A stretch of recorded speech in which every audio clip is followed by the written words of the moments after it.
Insurance isn't one size fits all. That's why drivers have enjoyed Progressive's Name Your Price tool for years now. With the Name Your Price tool, you tell them what you want to pay, and they'll show you options that fit your budget. So whether you're picking out your first policy or just looking for something that works better for you and your family, they make it easy to see your options. Visit Progressive.com. Find a rate that works for you with the Name Your Price tool. Progressive Casualty Insurance Company and Affiliates. Price and coverage match limited by state law. You're listening to this podcast, so I know you've got a curious mind. Here's a helpful fact you may not know yet. Drivers who switch and save with Progressive save over $900 on average. Pop over to Progressive.com, answer some questions, and you'll get a quick quote with discounts that are easy to come by. In fact, 99% of their auto customers earn at least one discount. Visit Progressive.com and see if you can enjoy a little cash back. Progressive Casualty Insurance Company and Affiliates. National average 12-month savings of $946 by new customers surveyed who saved with Progressive between June 2024 and May 2025. Potential savings will vary. Yay Networks. You're listening to the Chatty Daddies podcast. Welcome to the Chatty Daddies, a podcast about three parenting experts who are trying to help you, navigate the choppy waters that is parenthood. Guys, I don't know if I would call me an expert, a guru, but something happened at my house the other day that was so shocking. And JC, you will be shocked by this. Trey, you'll be surprised, but in a few years, you'll understand the impact of this. The other day, I walked into my room and the bed was made. Okay, wonderful, great, awesome. We're not really a bed-making family. That's just not something that we find that important to harp on with our kids. And even ourselves. My wife and I don't really make our bed all the time, but the bed was made, and just like the sheet was pulled up and a blanket was pulled up and our pillows were laid out. Nothing fancy, but it was just kind of put together a little bit.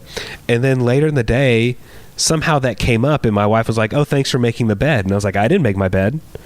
And she was like, "Well, I didn't make the bed. Who was it?" And our son, our 4-year-old son, made our bed. Wow. What? Without being asked, without being told. Without being asked? No, we didn't tell him to. We didn't ask him to make our own. He doesn't make his bed, but for some reason he did our bed. And we asked him about it, and he was very proud of himself. And he didn't come and be like, "Hey." What? No, he didn't brag about it, which is very unlike an Adams.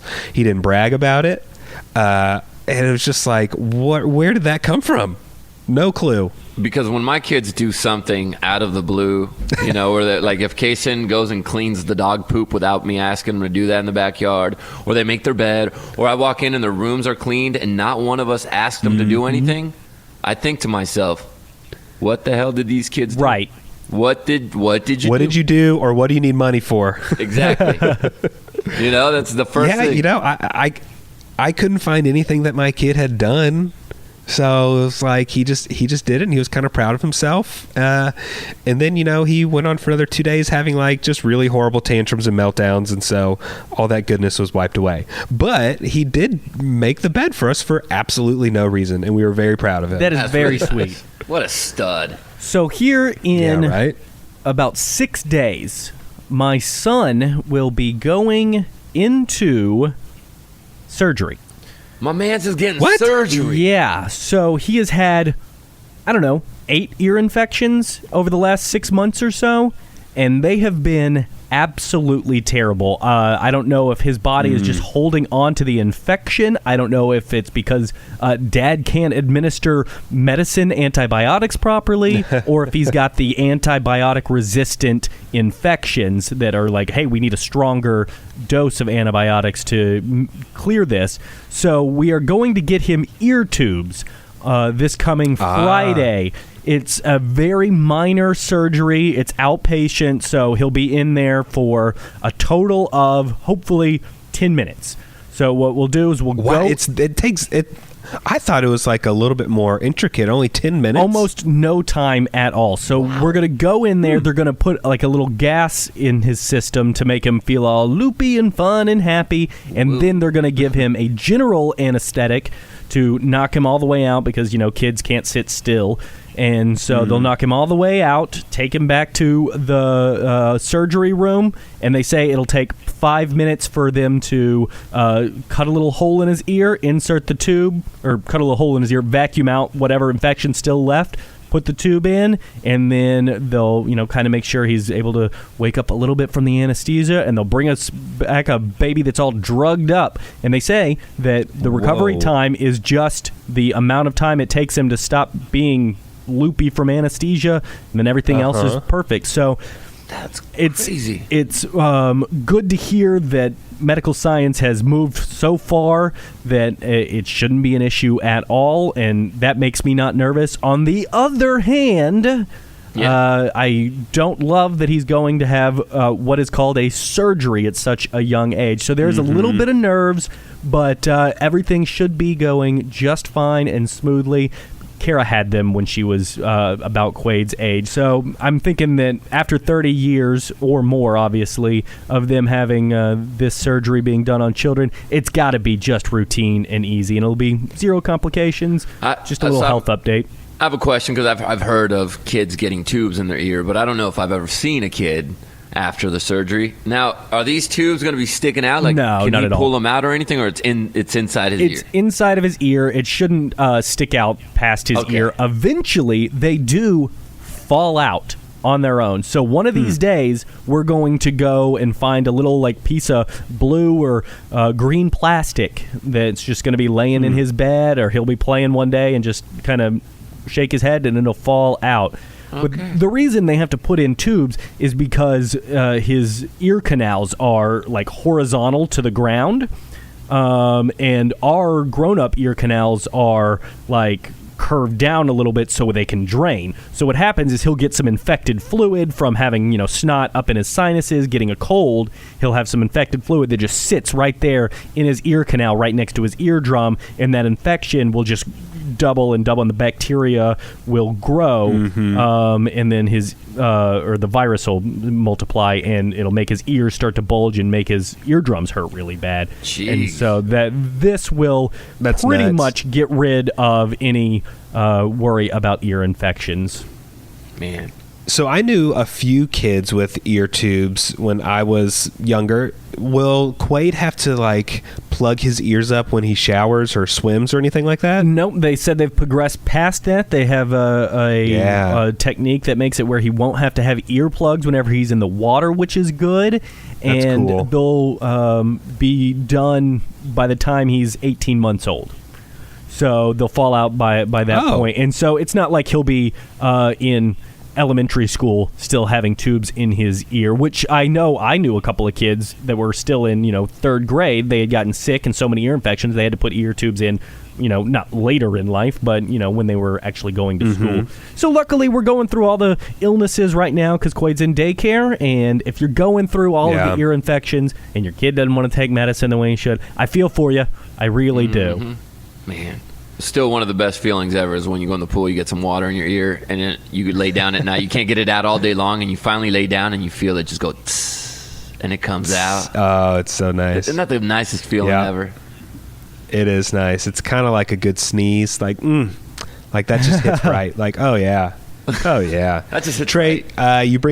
You bring up schools, which is very important because a lot of kids are starting back to school maybe this past week, maybe this coming week.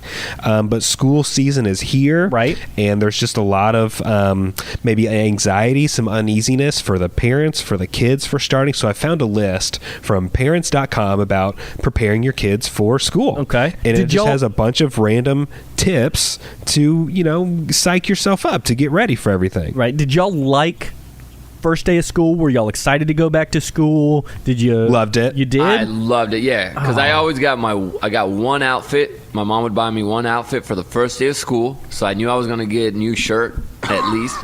And then I just loved seeing who was going to be in my class. It was that whole who's going to be sitting next to me. It's a girl that I kind of like going to be in my class. I loved it.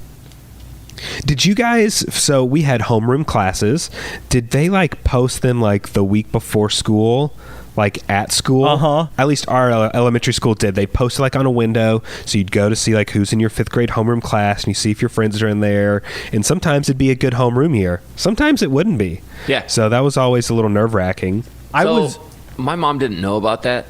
And so all the kids apparently already knew who they were going to be in class with, but my mom didn't know that you could go to the school and look at this. I honestly would find out the first day of school. Nice. Find out, yeah. I was lucky enough, through all of high school, they would break it up by your last name. So, the first 20 kids are in this homeroom, next 20 kids are in this. It wasn't randomized. So I knew who was in my homeroom each year. And luckily, my best friend was Landon Rector, and so he was in my the little group that was always in my homeroom class. So that was awesome.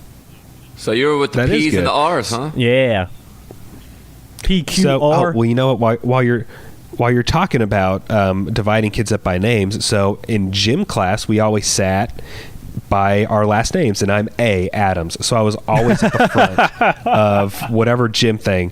And so in junior high, I remember it was like a boy girl like mixed gender PE class, and so I'm at the front. They would line us up all into rows, and we'd have to do like push-ups and sit-ups and just random exercises. And I was always so scared that everyone behind me could see up my shorts. Like if I was doing push-ups or something, that you could like see straight up and see my little my junk that was going on. I'm pretty sure they could, and so I was always very nervous about them seeing my Adam's apples. So you wore boxers when you were little? Well, I mean, you wanted to, because that was cool. All the cool kids wore boxers when you got into like junior high, and you'd be like in locker rooms and stuff. So you wore boxers, but then I think I had to quickly switch to the boxer brief, which is the preferred undergarment for me. The boxer brief. Yeah, me too. But I wore tidy whities until high school, until college. I think I wore tidy. Oh wow! What? Yeah, man. This is so far off where Nick was trying to go with this. Yeah, sorry about it. It was, but that's fine.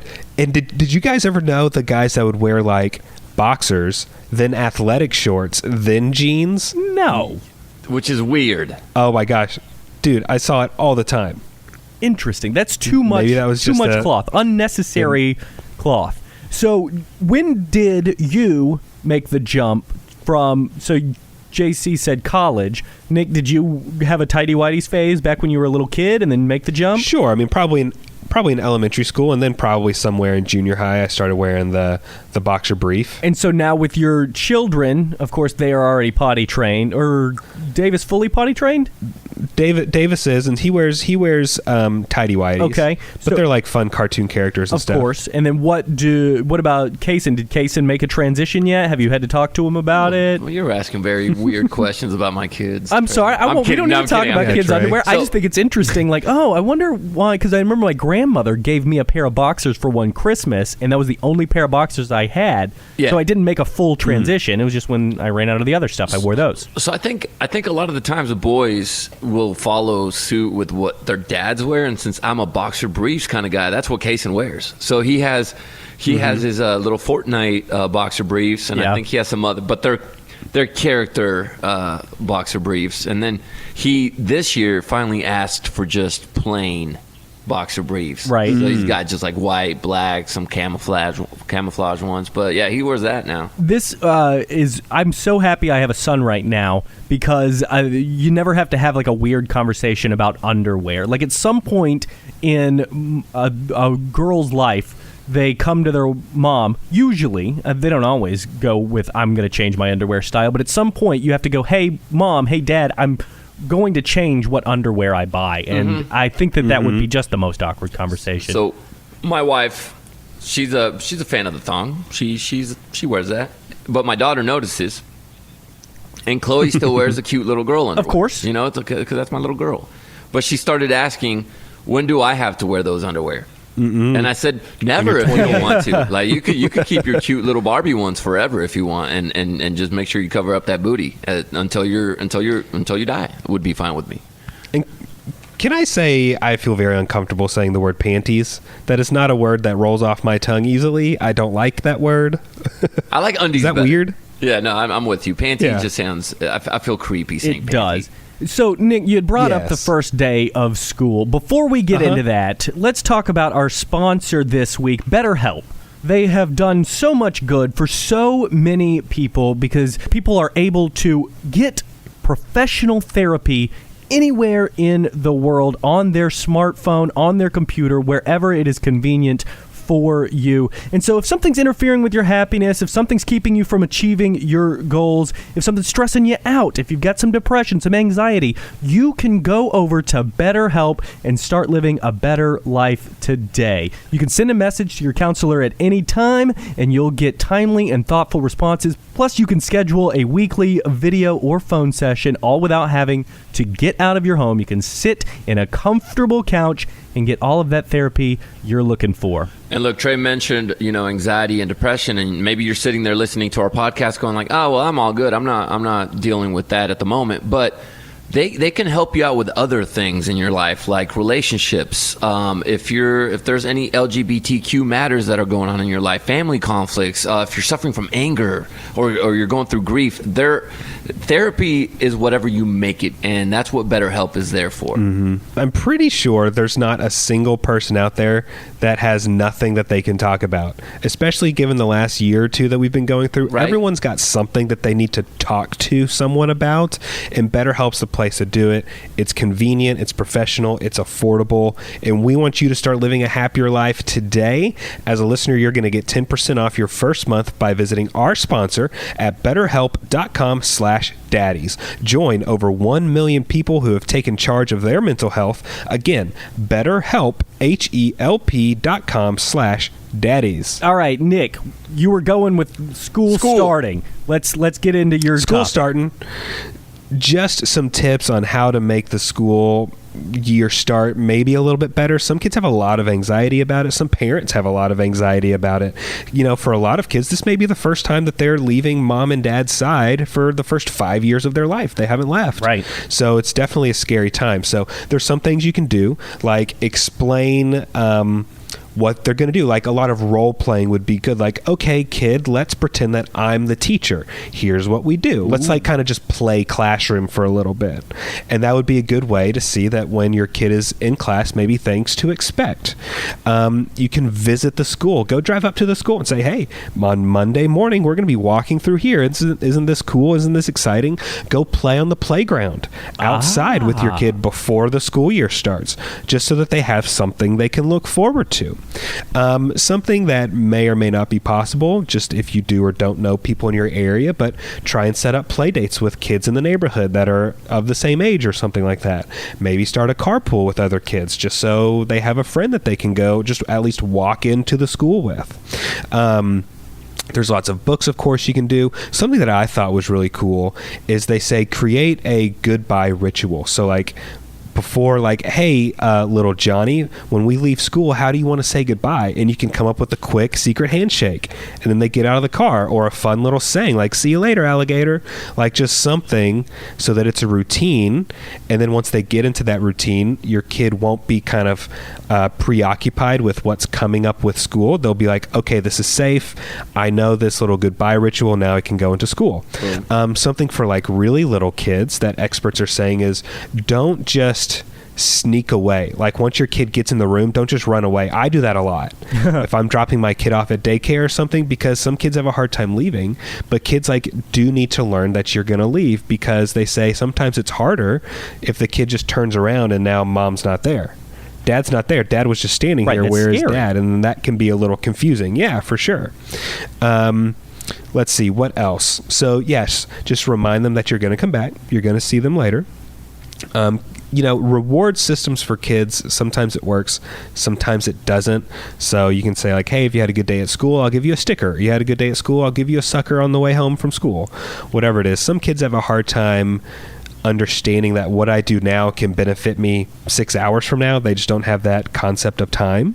So that may or may not work in your favor. Kind of just depends on your kid. So I'm a complainer. And then I think probably the most important thing is just be patient with your kid. It might take a second for the adjustment. Yeah, so I'm a complainer, and I just thought school was terrible. It was boring. I don't need to be here. All of that good stuff. And I know that that's not the attitude that needs to be brought to having a kid go to school, because you see it on TV. Like, people are like, school, kids hate school and all that, which I don't love, because I want him to be excited about school, excited about his friends.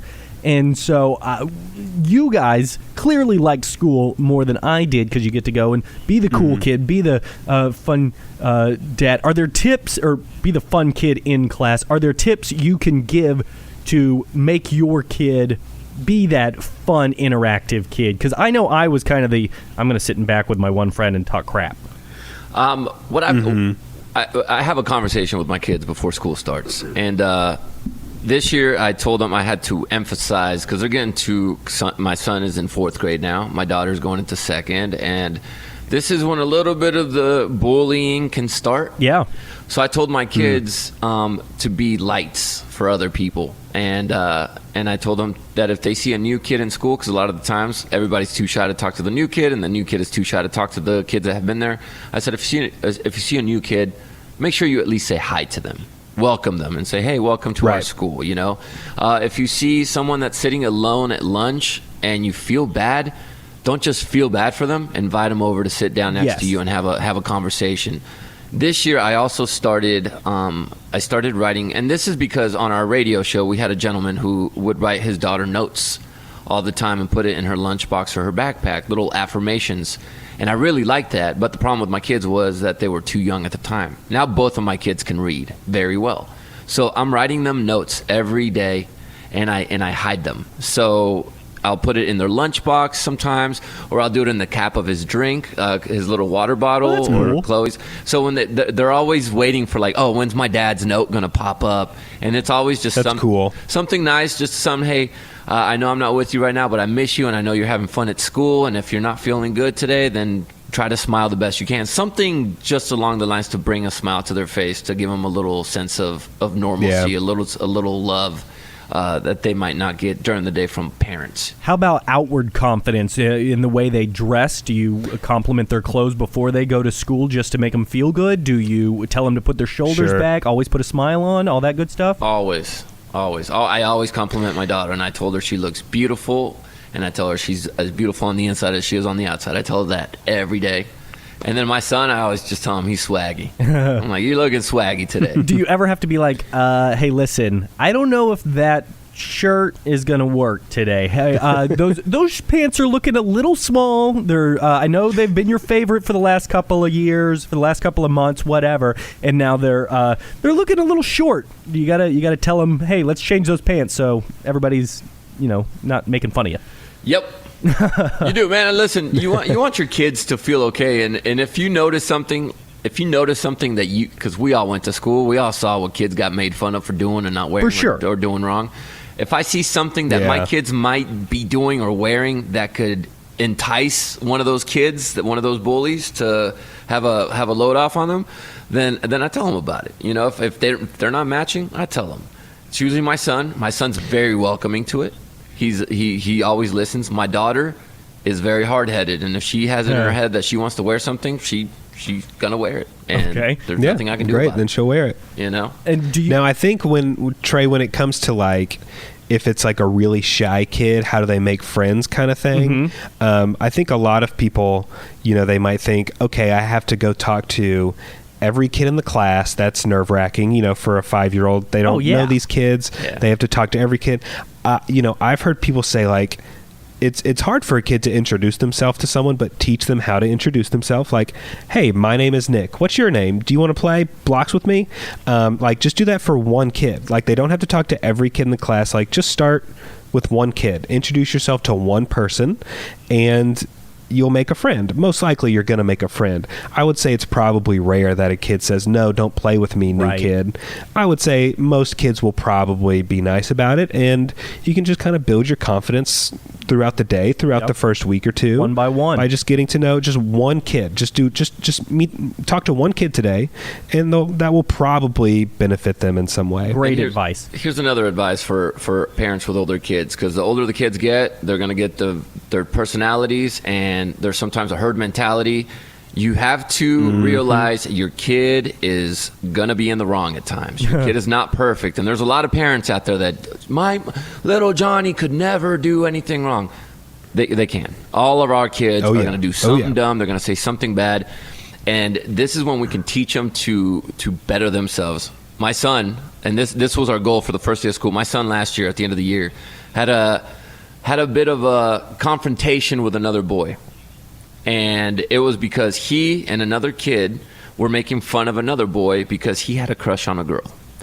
And they were, so-and-so, like so-and-so, that type of stuff, to where the other kid had enough. And it was at an after-school party at the kid's house. And the kid got so mad, you guys, because they pushed him over the edge, that he popped the other kid Kaysen was with and was very close to popping Kaysen. Yep. Not in the face, but he popped him good in the arm, and he was yelling at him, and he said, I don't want to be your friends. And the kid, for the rest of the year, which was probably a month, did not talk to Kaysen or the other kid. He was that mad at the boys. And my son wanted to act like the victim. And I said, no, you are not the victim here. But he swung on me and my friend. Nope. Who pushed him over the edge? You got to be. You pushed him over the edge. Buddy. You're the one that egged him on. You're the reason he doesn't want to be your friend. I wouldn't want to be your friend either, because you wouldn't stop when I asked you to. And it took my son all summer long to finally realize. And he came up to me right before school and he said, I really want to be friends with this kid again. And I said, well, you know what you got to do? You got to go up to him and apologize and say, hey, I'm sorry for what happened that one time at your house. I don't mean it. I really would like to be friends with you again. And he says, I did that last year. Yeah. And I said, oh, you did do that last year? And he goes, yeah. And I said, what happened? He said, he didn't want to be my friend. Oh. And I was like, well, guess what? You keep trying. Yeah. You keep going up to him and you keep saying what's up to him and saying, hey, how's your day? How you been? You keep being nice to him. And eventually he's going to hopefully realize that you changed and you're not going to be a jerk to him. And first day of school, Kaysen got out of class. I walked up to him. That was the first thing I asked him. I said, hey, did you see so-and-so? And he said, yes. And I said, did you say hi to him? Yes, I did. Did you ask him about his summer? Yep. Did you guys talk? Yeah, and we're friends again. So everything was all good. Perfect. That's good. Right. Because you gotta make your kids own their mistakes. If you let your kid think they didn't do anything wrong, my son would have kept being a jerk and probably would have been a jerk to this kid over and over again because he thinks he's being wronged. Yeah, pride comes in at any age. Right. You know, and it's hard to say I was wrong, that's for sure. But hey, before we leave real quick, I have a little bit of fan mail. Oh, really? If you want to get to that real fast. Yeah. So, not too long ago, we did a draft about the best kids TV shows. And we got several people write us in. Spanky quickly wrote us and said Trey's draft picks were the best. Dang it. And then Lauren, she wrote us. She said that as soon as she heard what we were doing, she said she started making her list before we started guessing, and then she wanted to see where hers ranked. So she is definitely a Nickelodeon girl.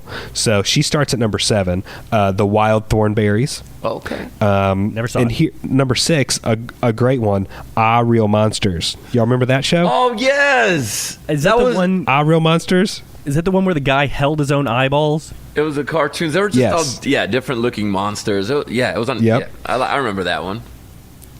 Number 5, great one. Hey Arnold, awesome. Number 4, Captain Planet. Hello, great show. See, I wasn't a fan of Captain Planet. Why? I liked it with our powers combined. So number 3, a fan favorite. She has Recess.